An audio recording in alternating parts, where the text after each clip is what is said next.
Rain in Taichung. It's never gonna stop raining. It hasn't stopped, won't stop. Anyway, I'm on my way to pick up my son from school, and I have to go to the gym tonight. I didn't go last night. That should be a fun experience with how bad my sunburn is. Also, I've got to address Ken Wheeler, angry photographer, about this overexposed image thing that we're kind of debating about. So I actually might do that next. As soon as I pick up my son, I'll probably stop and do that. I got my son from school, and he's pimping out that Iron Man hat. Liam, see your hat? Iron Man. You like it? Yeah. Yeah. Yeah. Okay, so something I wanted to get into was how I process my photos, what my workflow is. Now, it's super high-end, it's super technical. A lot of people probably won't be able to grasp the concept. It'll be very confusing to many people, and there's going to be a lot of people who probably think that it's bullshit and there's no way I can possibly do that because it's so badass. What I do is I shoot in RAW plus JPEG. Then I archive all of the RAW files just in case I ever need them. Then I'll use the Olympus sharing app, the OI Share. I'll Wi-Fi transfer those to my phone, and then once I have the JPEGs on my phone that have most likely been compressed because of the Wi-Fi transfer, Snapseed. And I spend a lot of time hardcore editing these JPEGs. I mean, sometimes I spend up to 2 or even 3 minutes editing these out of camera Wi-Fi transferred JPEGs. I did that video the other day where I was over the city and I was pointing out the overlook of the city and everything else, and I was saying I got great photos there and I like to go there for candid photos. And as soon as I was done with that video, because the rain was coming in, I took quite literally 5 minutes to compose this photo and take 3 different shots, 3 different looks, so that then I could look and decide which one I liked. I decided I liked this one the best, so I Wi-Fi transferred this JPEG into my phone, and then I put it on Snapseed and did a quick, maybe 1 or 2 minute edit. You know, turned it to black and white. I played with the contrast. I adjusted the highlights and the shadows. Added a little bit of a vignette to it. Just quick, simple little stuff. And then, oh yeah, the tone curve. I just used one of the presets that I like in the tone curve area. And I saved the file. And I uploaded it to Flickr.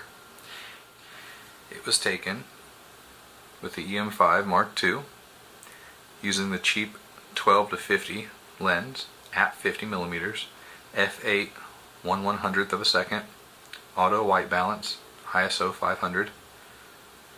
So far, in just the couple of days that I uploaded it a few days ago, it's already received nearly 68,000 views. All of the groups I put it in, I've only put it in because they were invited. People asked me to put it in their groups. I didn't actually push it or put it in anybody's groups voluntarily. In that same few days, not only does it have close to 68,000 views, it has almost 850 favorites and 65 comments. It was featured by Flickr on their front page in the Explore section. Micro Four Thirds camera, a cheap 12 to 50 lens that I bought for $100 used while I was in America recently. Available lighting only, 5 minutes to do everything, to go where I wanted to go, set up the shot, compose everything, take the different versions I wanted, and then pack up my stuff and leave. I spent 5 minutes total. Wi-Fi transferred the out-of-camera JPEG to my phone, and then spent less than 2 minutes editing it in Snapseed. And it's a fantastic photo. which a lot of people seem to love, and it's fantastic. I actually had a comment I read. Someone specifically said, "It's the greatest pic that I've ever seen. It's now my background. Bravo." Lots of really good comments, and it's been invited to so many groups. People wanting to put it in the limited this and the best of this and the invite only this and this and this, the art photography area and all these other things.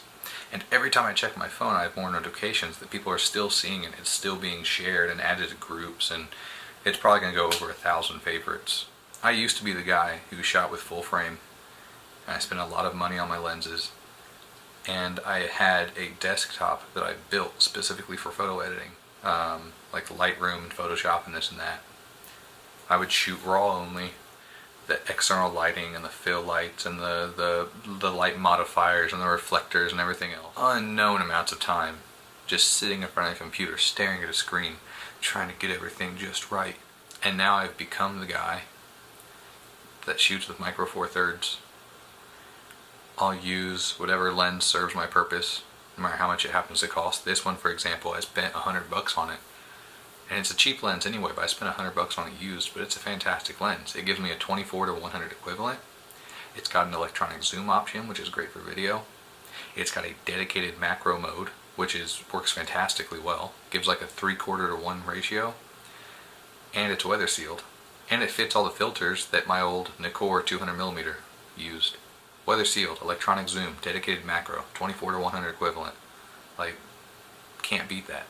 And I shoot RAW and JPEG, but a majority of what I use is JPEG, and it's just edited on my phone in Snapseed. And not only has my photography not suffered, I feel that because I've been able to lighten the load and relax and spend less time editing and spend less money on gear and spend less time packing stuff up and keeping track of if all of my flashes and have batteries and if this has this and if that's there, and I'll make sure I packed this. Do I have this cable? Do I have that? Oh shit, these heavy bags. I gotta make sure that I'm driving my SUV so I can carry all my baggage, and it's a place where I have parking, and then I gotta carry all my stuff here and set it down. I gotta set my shit up, and I gotta do this. Oh fuck, oh man, I gotta get home because I gotta load stuff on my computer. I gotta put it in Lightroom. Now I gotta go through this. Oh fuck, I've spent I don't know how many hours on this photo trying to get it just right. Tweak this. What about this? Should I do this or this? I don't fucking know. Oh my god, there's so many more photos. Oh fuck, god damn it. Okay, son, I'm sorry. I can't play with you right now. Son, I'm sorry. I gotta do this right now. And fuck that. My life has improved, and my photography has improved because I got away from all that bullshit that every YouTube guy out there tries to push. You shoot raw? Cool, man. I used to. I don't really do it anymore. Fuck it. RAWs are better than JPEGs? That's right. But it doesn't really matter if you get it right in camera. And I know a lot of people argue against that, but it's fucking true. If you get your exposure right in camera, if you nail your focus, if you do all the things that you're supposed to do to get the proper image that you actually want when you take the image in camera, then you don't need the crazy editing abilities of a RAW file. You want to shoot with your $2,000 or $3,000 lens? Awesome. I'm going to use my $100 lens that saved my wallet, saved my fucking back, and I don't have to worry about. If something happens and it gets stolen or busted up or anything else, you want to use your big full frame camera that eats through batteries and has massive file sizes and takes up shitloads of memory, and you have to have extra external drives for it, and you have to have a more powerful computer to process everything. It's cool, man. I'm not faulting you for it, but I don't do that shit anymore. A good image is a good image. It's like Todd Wolfe said, what's your story? Just tell your story.